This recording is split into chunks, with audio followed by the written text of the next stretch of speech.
Very. All of their attention is. Does that make sense? Yeah. So is a wagging tail a happy dog? Not necessarily. Very good. Okay, I would do it now.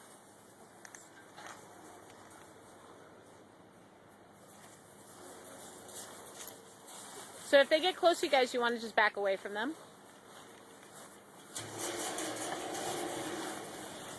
Now, because he's muzzled, you have a little bit of room for error, right? So you don't have to rush. You don't have to rush, right? And ideally, Lorenzo, that's okay, it's okay, back away.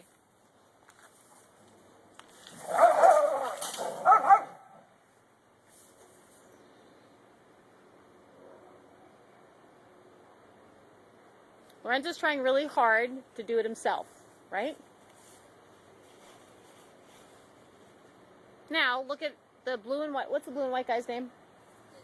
Duke. So Duke is being a lot more respectful, right? Not on his back the same.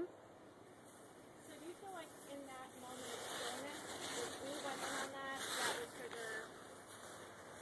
What I feel like is you want to allow them to have this conversation and come to an understanding between each other. Right. When do you break it up? When do you break it up? They're not fighting yet. When does it? Right? So when they get stuck, when they start fighting. But the thing is, Lorenzo is trying, this one I think wants to play with him ultimately. He just, his posture's wrong. He's got the wrong messaging. And Lorenzo's trying to tell him, dude, lighten up, you know? And again, I'm still very pleased that, Duke. I'm very pleased that Duke isn't, answering back to that as much as we would all anticipate that he could, right?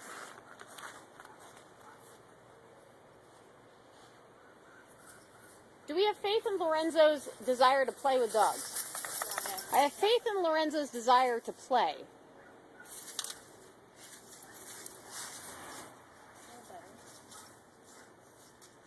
I have a feeling Duke has not had a lot of exposure to other dogs, and he doesn't know how to... There you go.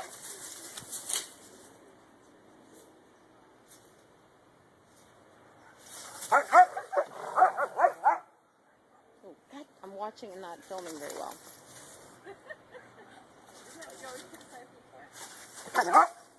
So Duke has to stop trying to get on his back. He has to find another way. It doesn't look like Duke knows how to play bow, right? He doesn't know how to go low. So Lorenzo's trying to show him, and then when he doesn't do it right, Lorenzo corrects it. So Lorenzo's gonna really...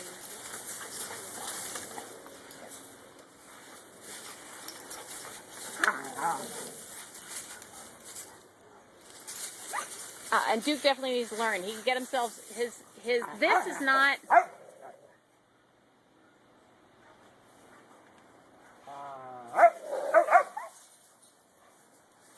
Duke literally does not know how to play, is what I'm seeing. I don't know where it comes from, if he's never had exposure to dogs or his only exposure to dogs has been conflict-based. You know what I mean? Or he's had somebody at the end of the leash making exposure to another dog pretty tense for him. So what I'd like to do, I think he's in conflict. I think he doesn't know.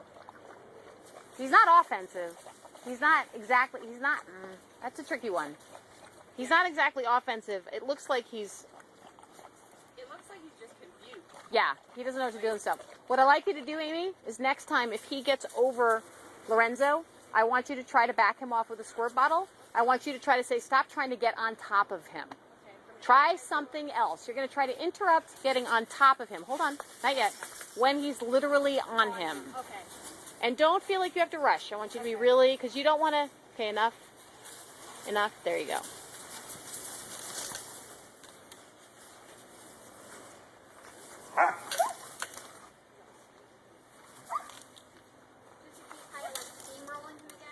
If he's either on his back or he's got him rolled over on top of him, okay. I want you to try to interrupt that.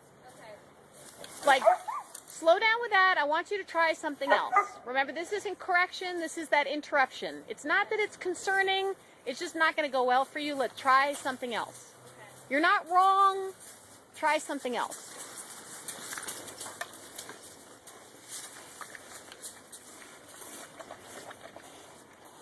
until he backs off from that. Yeah, low, not loud. Okay. Tones that exude confidence rather than reactivity.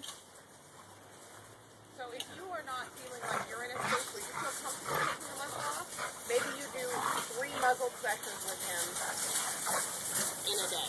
Or you leave him out longer muzzled so he can get more tired and more relaxed muzzled.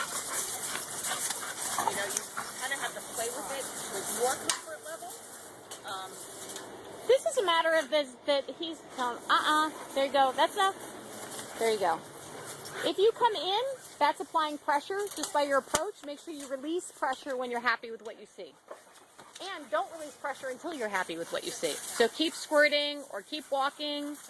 That's pressure on, pressure off. I talk about that in a lot more detail in training seminars. So this is ideal. How do you guys feel about this? Awesome, right? How do you feel?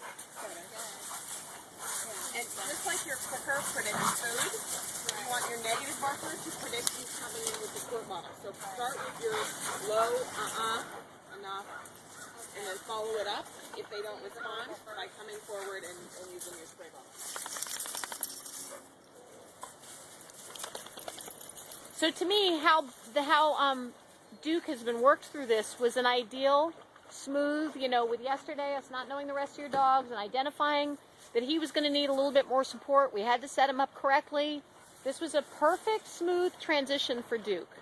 Now, tomorrow, it doesn't mean, oh, he's good now, we can just bring him into a high-energy situation. He's got to learn his skills a little bit more. So tomorrow, he'll probably start up a little bit wound up. You'll make a decision. We'd rather start him muzzled, or no, we think he and Lorenzo look like they're just ready to play. He doesn't look as stiff and tense. He looks like he just wants to play with Lorenzo. Maybe you just have him play with Lorenzo. I don't think you have great other dogs for him right now. I think you let him play with him until it ends up very